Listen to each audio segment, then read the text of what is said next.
So, howdy. Uh, it is Jordan again, or George or Bings, however you want to talk about it. And I'm having another little installment of my Diaries of a Dreadful DM. And this, I guess, not sure, like part, episode, log, entry, I'm not sure what to call it exactly. It's going to be talking about my last two sessions I've had. Last time I talked about it, it was before session one, and since then I've had ran session one and session two of this new arc.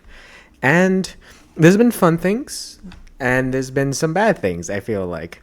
And it's mostly of me trying to parse through what I did wrong and what I could do better. That's most of the time I've been spending thinking. It's just the next day after session two occurred.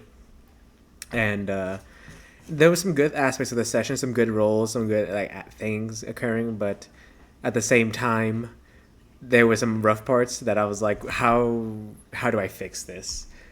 And it was interesting because when I was going through it and talking with it, I've learned a lot about all the different characters' interactions they can have. But I guess I think on my part that I'm giving them a little bit troubles with is that I'm trying to let go of the reins a little bit and let them see what they do, what my players do, and what they who they talk to, giving more freedom to see who they what relationships they can make, who they can information they can gather from the people around.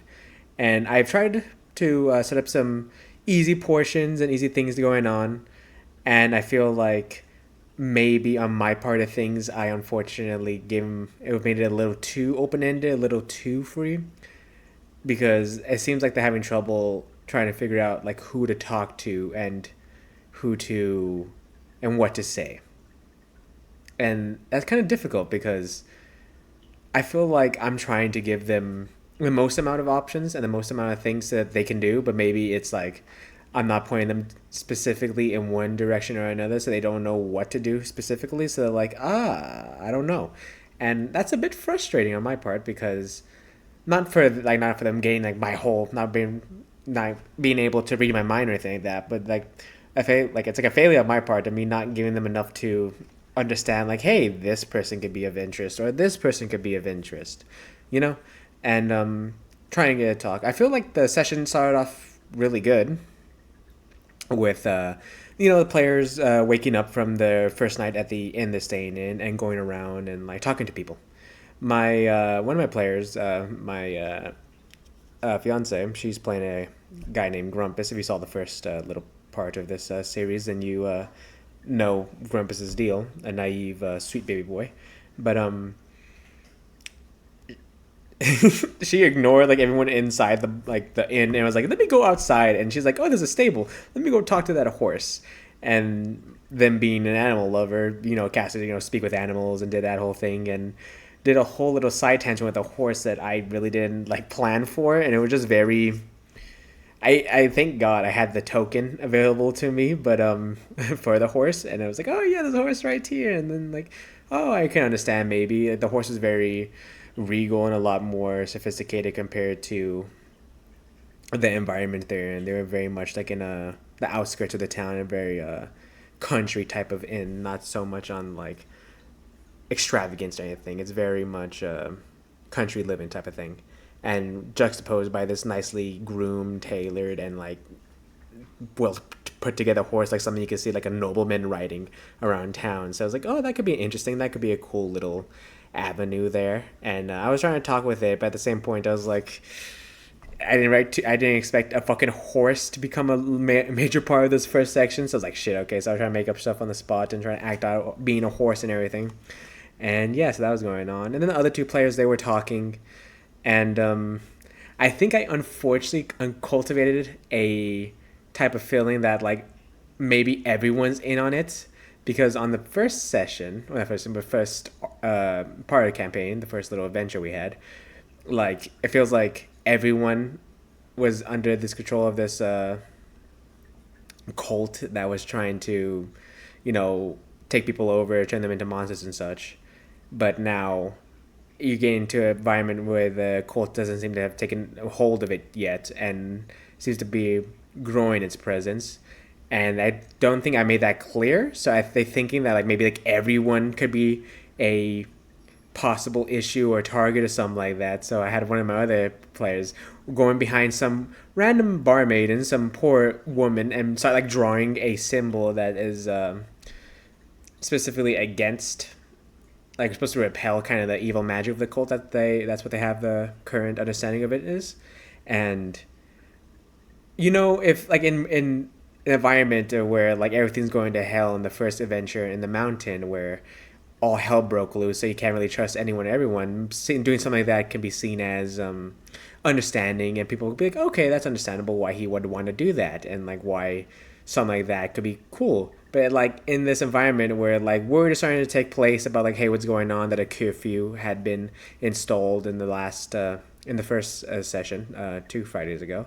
And it's like, okay, that's understandable, but the word's still getting around. People are not fully understanding what kind of danger they're in. So when one person randomly does that, it's like, what the fuck are you doing? A random person was like, excuse me? Or what are you doing? Are you trying to do something? So that automatically started off them on a bad foot. And, yeah, I know how to talk. And then for my other player, Assassin, he's playing a character named Barrett, the more, very uh, to the point kind of guy. What's the straight face guy? Not straight face. What was that term? Oh, I'm gonna lose it, but I'll probably think of it about in a second. But he has more just like, yes, the work comes first and such. I'm trying to remember what that term was, but yeah, it's very much like that. So like no nonsense, no business. So he started talking to people. He saw like two individuals in the inn as well that kind of don't match the same characteristics. They're not just like some people working at the inn or people who are like just random travelers. They something a little more to them. That one of the tokens has a little saxophone going on them, so that's automatically, you probably don't bring here too much. And they started a conversation, and they was going somewhere. Like I started to pick up a little bit, and then my girl decided to bring the horse into the like bar in place because the whole thing was a horse. Like, oh yes, I'm pampered. I am supposed to be royalty. The hay they gave me was subsufficient, and it's like it's peasant food. I require better. And I didn't expect them after saying that for my gal to bring the horse in. So that kind of interrupted everything. Everyone kind of panicked, like, why the hell is a horse in here? It's quite literally fucking why the long face. I was like, that fucking joke came to be real in this campaign. And yeah, so that kind of put everything on a hold and kind of stopped everything. And rough. So I had to kind of pivot. I was like, oh, okay, so let's get some leads. They remember that last time there was a mage that was mentioned in the passing by the mayor of the town, someone who is very knowledgeable of like the arcane and such. And Barry made a good point, as if that like this place is not too well known for the magic or something like that. So if like point out a singular mage is important to them, that's probably a key person of interest. And like, okay, so they went there. They talked with a mage. He was very much a well-learned man, and he was much more calm, sophisticated, has seen many years, has probably done many battles in his time. And he talked to them and was able to illustrate to him his thoughts and possibilities, and like gave him like access to his like all his research on the particular subject, which isn't too long because he's not delving too much into like the necromancy or like transmutation type of magic. So yeah, so they got a little bit of information for him. They got a little points, and at this point, it was like, oh, where do we go now? And I have like a kind of like safety blanket character named Nephris, who's kind of supposed to be like the drunk team lead, and he's like hasn't been in the field in just a little bit, so he's a little rusty, and he's kind of he's alcoholic, so he's kind of have a drinking problem, and I kind of use him to be like, oh, let me use him to like ask some questions like behind the scenes, so they know which way to push the party. And I was like, okay, let's go here now because it makes sense in my mind for Nephris why the team would go there. But I didn't properly communicate that. And the issue with that is when we just show up to this place that turned out to be a brothel, a very, it was like in the red light district type of thing.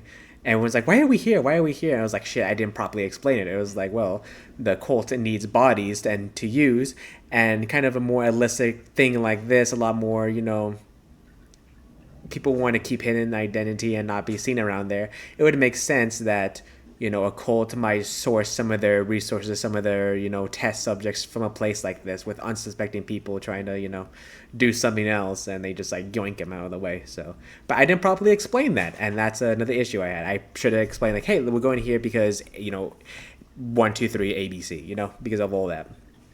And that was my issue, why I didn't do that. So they were kind of a little there. They were kind of trying to figure it out. And one thing I will say, the way we have this set up is very jank and kind of a bit frustrating for me because I can't see my players. I'm right next to my gal, so I get to see her reaction and judge something like that.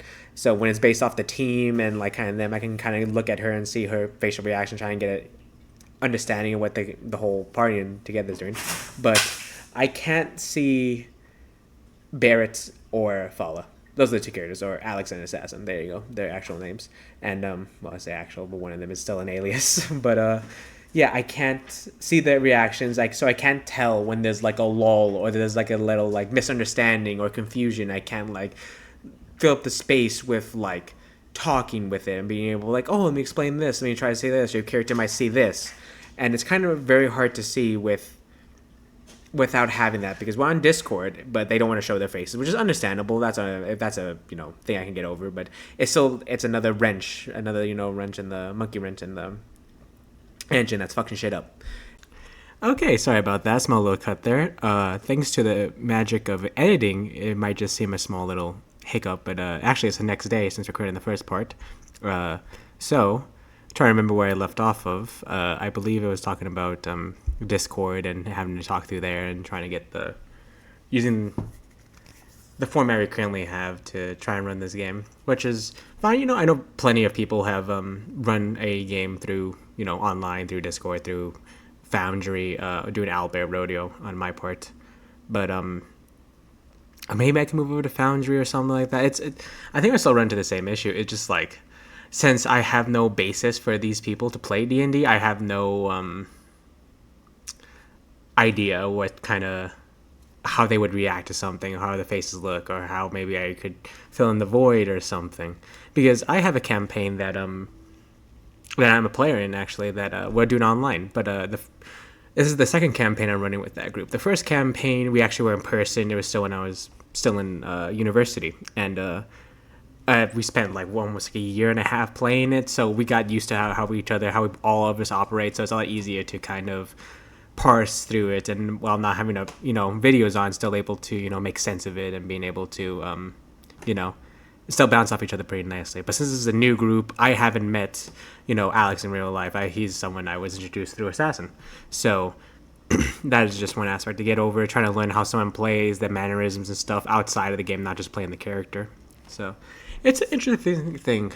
And yeah, so it's basically my main troubles have been trying to parse this and trying to make a good campaign, which I'm trying my best to. It's a bit difficult when we have two fresh new players, so maybe they're not in the quote unquote mindset of D&D, trying to like throw away some like natural logic and maybe think of like how like a D&D, how would a person with magic act like this or do something like this. So yeah, and mostly I believe that is my fault because I'm trying to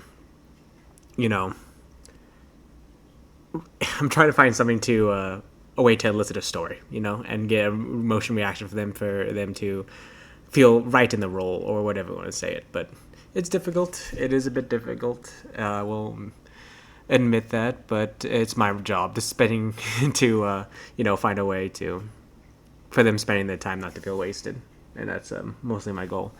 If anything, it's more time it against me with how many hours I put into this and how much time I spent making these sessions and doing stuff, and then it's still coming out less than optimal is a bit frustrating. It sucks. So I'm trying to get over that hump of after learning how people act and react and such, and trying to find a balance between everything and what other people want and the story, whether people want more role play, action, or like more of a railroad type of sense of story, less than not so much a sandbox open world type of thing. So yeah, it's interesting. I know prior to me filming the second part, I was talking over and going over what's it called, like parts of the session. But yeah, they after the whole brothel situation, that didn't really work out for them. They went to the town hall because it was like, oh shit, got to figure out something. And then they talked to the mayor and like, okay, well, the place they could possibly go. I mentioned something like a clinic that the cult could possibly, steal some bodies from or get some test subjects from. So that's a place that's, a place of interest for them. But and during that, the like city bell started ringing, like to alert something had to happen, and to the next set piece. And they go there, they rush to the city center. They find a body laying in there, and it seems to be, tortured, mangled, desecrated, whatever you want to call it. And they start investigating it, seeing there's that different parts of it. And at this point, we're running a little bit late because we're also on a time crunch for this session, because the session we're running was from like 6 to 10, but my fiance, she had a work. What am I trying to say? Godly. I'm scatterbrained right now for some reason, but my fiance had was scheduled for work for the next morning at 6 a.m. So it's not like she couldn't stay up too late because she had to do shit. So I had to kind of rush it up, and this is towards the end of it. So we had a whole other battle section that lasted a little longer than expected, which is, what I come to expect. But I didn't want to go 2 sessions without any type of combat, so I wanted to try it. This one was a little bit more rushed, but I feel like it still came out pretty nicely. We had they got to try out the characters in terms of combat, and Assassin really seemed to like it. He seemed to enjoy it and try to do his monk fighter, class, multi-class thing going on. Alex got to try out being the wizard and seeing a little bit comes with that, and he was able to do a little more spells and provide a little more damage that way, which is really nice. And and then also my fiance, she was able to do perfectly fine with her bard and actually got to do some decent damage. So yeah, overall it was actually pretty good, in terms of the combat. I actually enjoyed that, but I think that was the highlight of the session. That in the beginning part when a goddamn horse came into the fucking bar and ruined a kind of nice little bit of roleplay, but not ruined. It's that's how D&D works out, and I'm supposed to parse through that, so it's more my fault. But it was still funny. But yeah, learning through this session, I'm not sure how I'm trying to get them to act more like an investigator, because I'm telling you, I noticed like the most investigation they did was with the horse. That's like they asked like the right questions to like the wrong creature. It's not even like the wrong person, the wrong creature, which I found really funny. But yeah. So my main issue is just trying to find a nice even ground between like telling them a story and letting them figure out the story, because it's just trying to find a nice balance with that, because I want them to experience it and for it to unfold through their actions and what they do and what they say and people they save or don't or fight or interact with, and I want that to shape out the story.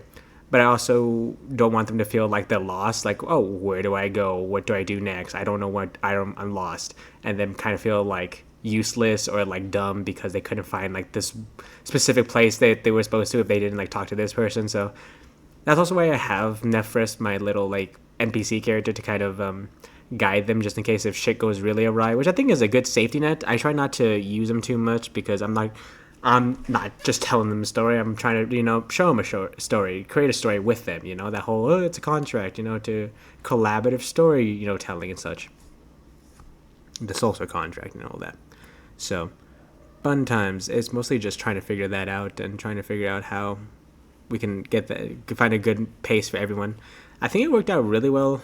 Not really well, but I think it was working out more when it was a little bit more railroady in the first adventure, that first section, which is maybe interesting to see. Maybe I can push them more in a little more direction and maybe guide them more into areas like, hey, these people you should probably talk to these people, have a whole host of characters they could talk to and try to figure out and such.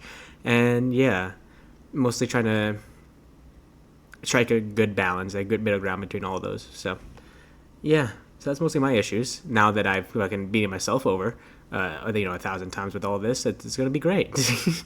Nah, but I'm being hard on myself because more like I'm critical of it, because people are spending 4 hours of their time to play D&D with me. That's essentially it, and I don't want their time to feel wasted, to feel like, oh, I just wasted 4 hours of my time. Great. I don't want them to leave with that type of feeling or a sentiment or anything like that. So I'm just trying to hopefully figure out something that would work for all of us. in terms of like finding something I'm satisfied with and giving them something that they're enjoying with in terms of story, combat, and how it all unfolds. So, yeah. While I'm being critical of myself, I'm not being like, I'm dumb, I'm stupid. It's just more like, how can I fix this? So if this video gets out to like anyone else besides my main little circle of friends and my players and such, if anyone has any tips or opinions, that'd be great. If you just say get good, I'm trying, brother. But hey, but you see, I just beat that boss right there. Yeah, I have like the Nine Souls gameplay going in the background, so y'all not just seeing a black screen or just seeing Albert Rodeo up, so y'all actually get to enjoy that a little bit. So yeah, and see my shit ass gameplay. I'll probably post my playthrough of Nine Souls as well on the side, but yeah. I still need to make a video for the other channel with me, Assassin, and Alex. You know, I'm not sure if they posted a video. I don't believe they have. I need to check that out. But yeah, not sure what I post. Maybe another Nine Souls video. I've been enjoying Nine Souls a lot. It's pretty fun. But yeah. So yeah. So if anyone has any tips, opinions, or like suggestions for helping me out with this, you know, trying to find a good middle ground. I'm not sure if it's like, hey, talk with your players or something, trying to understand what they want. And I've tried and they said that it's okay, but I don't know. I just don't want to waste the time, you know? I feel bad if, you know, we do something I make this and just they're not enjoying it, but I'm having a fun time because I just get to tell a story, you know? That's the whole point of D&D. Trying to have a fun time with everyone. But yeah, so that's pretty much it. I'll stop yapping for now. I will relinquish my, you know, yap session for another day, maybe for another 2 sessions, or maybe after 1 session, depending on how time works out. But yeah, so yeah, I mean, I just want to start creating more videos like this, like the Diaries of a Driftful DM, or gameplay videos on the other channel, or maybe just putting together something. You know, it's good to have some type of creative outlet. I found just for whatever. I'm having that in terms of D&D and this, so it's like I have a ways to put energy that's not just doom scrolling TikTok. I don't even have TikTok. Instagram Reels, because like that's what a true aristocrat does. You know what I mean? Yeah. So yeah, just trying to put some energy and time and effort into something that's not just looking at my phone. I hate myself sometimes. My phone, golly, I was dropped on my head multiple times as a child. Golly, at this point I figure it out, guys. I figured out my problem. But no. Yeah, but I'm just trying to figure out that and try to find something to place my time and energy with it that's, you know, useful. Useful is kind of stretching. That's kind of, you know, more creative than just, you know, laying down and, you know, rotting away in bed. But yeah, so thanks for watching, whoever's watching. If y'all say I'm bad, then I won't take any criticism because I'm perfect. Yeah, great. No. But yeah, okay. But I'll talk to y'all later. Hope y'all had a good time. There's the Nine Soul stuff. I'll just cut it off here because it's just a story. But, you know, who wants to see just my boy cry over, you know, losing his friend? You know what I mean? Okay, yeah, sorry. I'll shut up. I'll talk to you later. See ya.